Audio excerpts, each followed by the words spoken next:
And as the fake news epidemic rolls on, Facebook stands up and says it's going to join the fight, pairing up with fact checkers and making it easier to tell what's not real. But how does a social platform based on apparent neutrality find a way to police the content of its 1.8 billion members and decide what's wrong or right? As a social media producer, I sift through fake news all the time. I'll show you my tips for sorting what's real and what's not. Be sure to join in on our conversation with the hashtag AJNewsGrid.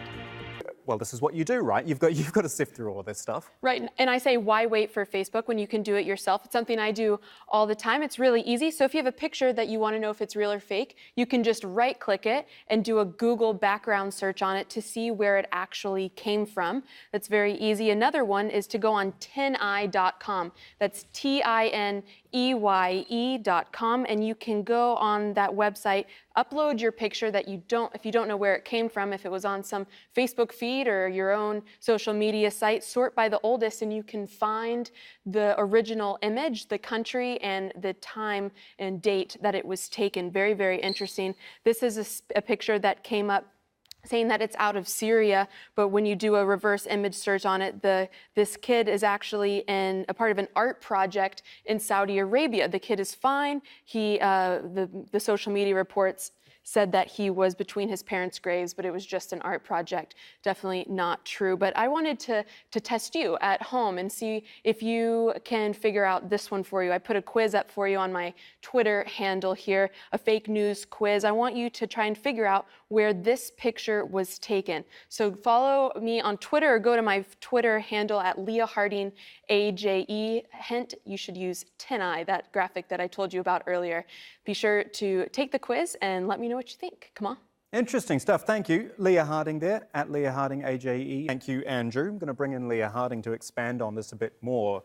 We've talked very specifically with Andrew about Israel-Palestine. The US always features, though, as well, and Donald Trump's been naming his pick for Israeli ambassador.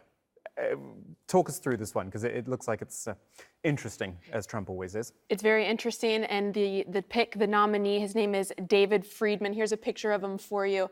He was just named in the last 24 hours and already has become quite the polarizing figure. For starters, he wants to move the capital of Israel and the U.S. Embassy from Tel Aviv to Jerusalem. So that, of course, has created quite a conversation online. The trends map here shows us that we have among the trends saying Halb, which is Aleppo. We have Trump and ambassador also trending in Israel. Very interesting. That's been that way for most of the day.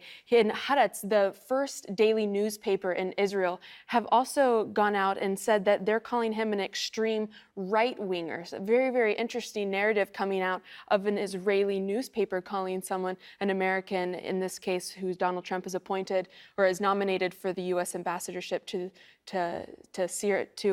Israel, as being a right-winger. Danny Ayalon, he is the former deputy foreign minister to Israel. He congratulated him, saying Mazel Tov, basically welcome to the political family here. Youssef Moyener, he is a Palestinian political analyst. He brings in a different point, saying what's shaping up to be Donald Trump's policy on Israel and Palestine is just a non-politically correct version of the old policy. In many ways here, he's referring to Israeli settlements, something that Friedman does not think should be illegal. He thinks that there should be Israeli settlements.